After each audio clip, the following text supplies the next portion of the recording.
What's happening, everyone? Welcome back to another video, and today we have ourselves what I consider to be the ultimate, most comfortable Quest 2 setup. And yeah, we have this little thing right here, so without further ado, let's get right to it.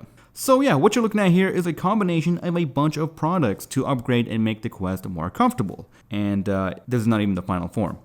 There we go, that's more like it. We'll talk more about that later. So here is what I have in my setup. We got the Quest 2, 64GB. We got the BOBOVR M2 with the upgraded padding, which I will show you the difference between the old padding and the new padding that comes with the M2. We also have upgraded it with a cheap $3 pad right here that is meant for the stock strap. And speaking of strap, we're actually using the Halo Strap center strap right here. It doesn't make a difference. This was closer by my hand, so I just put it on. And if you're wondering, my center strap here is now doing all the work for the top of my head. These things have been stretched out a whole lot, just like I have shown you guys in my last tweaking video. You can go ahead and stretch these to some extreme points, which will help ease up on the pressure from those two pads. Next in the back, we have ourselves the power bank that's using the Beswin PowerBank strap and a right angle cable that comes with my Satisfy switch combo. So yeah, there's a whole lot of things going on here with a bunch of different products. But I have also included one more Velcro strap in the center here to keep this thing from flopping around. And as you can see now, it is pretty stable and it's not going anywhere. And if I go ahead and remove it, you got this thing just jumping all over the place, which is super annoying. So that right there makes it super stable. And finally on the front, we have ourselves this little thing right here, which is called the BOBOVR F2. I've been using it for about a week and a half now, and I gotta say that my experience with this thing has been pretty damn amazing. I gotta say it's really comfortable and super functional as well. Now you're probably wondering, what exactly is the F2? Well, it is simply a ventilating fan that has a built-in battery, a rechargeable port, and 2 different fan speeds. And even when it's on max, when the headset is on, you're really not gonna hear anything. But here's what it sounds like on max. And low. And the battery life should last you about 12 hours.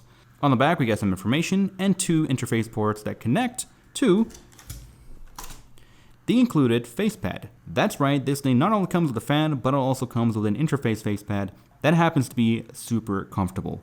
But it also has a nose gap that isn't annoying, which is something that I've had problems with a ton of other face pads. Including my Vive, including a bunch of upgrade ones, I always end up removing them as they are not comfortable. But with this one, in my opinion, it's pretty flawless. It's fantastic, there's absolutely zero light leak, and it feels really, really nice. And as you can see here, these are the ventilating ports right here. So once you have it installed, this thing goes on top and clips on just like that.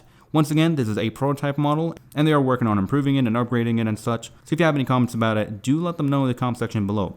So what it's supposed to do is, of course, ease up on the fog when you have your headset.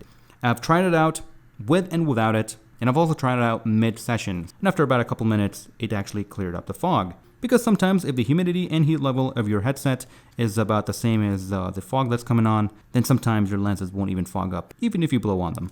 So yeah, this is a really comfortable face pad, and of course it is removable, so you can go ahead and clean it up. And we can go ahead and do some stress testing, and we can see that it's not ripping, so it's pretty solid.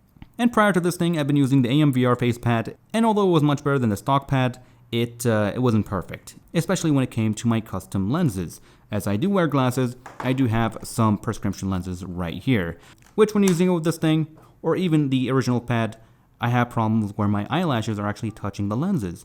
Except, somehow, for some reason, I personally don't have that problem with the F2 Facepad. And it's honestly pretty great not having to clean my lenses every now and then because my eyelashes are constantly touching them. But the other thing that I personally enjoyed about this pad, or these two, is that there's enough space for my actual cheekbone muscles to move around when wearing this headset. Usually when I'm using one of these two, my face muscles kind of feel restricted, and overall it's not a fun experience. So blinking is much easier, and overall it just feels more natural wearing this thing over the other two.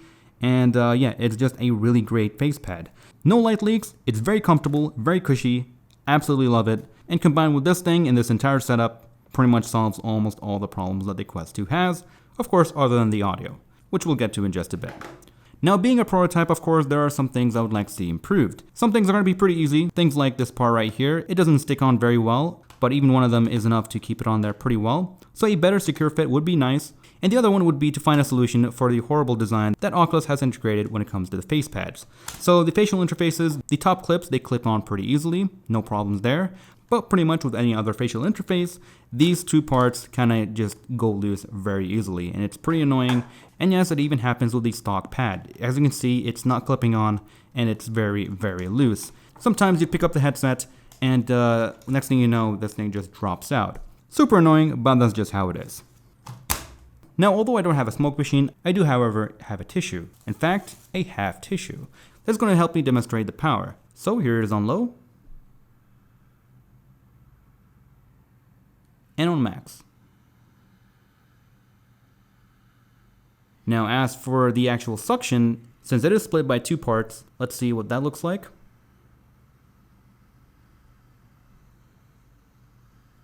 And now the same thing with low. So as you can see, it's got some pretty decent suction. Now, the reason that the suction here isn't insane, of course, is probably because it's a small battery and all you need is a little bit of ventilation to get the air circulating and ease up or eliminate your lens fog, depending on your environment. So now that we are done testing, let's talk about this setup right here. It has pretty much everything decked out to the max except for audio. I'm still working on the audio part, thinking about some modification of an existing headset that is easily accessible to make work with this headset, but at the end of the day, the simpler the better. So what I've done is grab myself a cheap headset I had. You can get this for around 40 Canadian dollars, slap it on top, and go ahead and hold it together with some Velcros, just like so.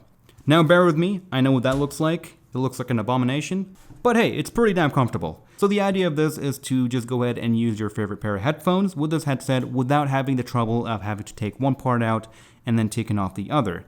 And I know what you're saying, where is the audio cable? Well, let me show you. Of course, other than wrapping the cable around and sticking it with a Velcro around this thing, you can get yourself one of these things. But the idea is you can go ahead and grab that, install that there, and you would be good to go just like that. Maybe also Velcro this part too. But the downside to this is unless you have a right angle to right angle cable, when laying down the headset, you're gonna add a lot of pressure to the cable down here, so you can either unplug it or find yourself another solution. This right here, this mess of a headset, is in my opinion the most comfortable setup by far.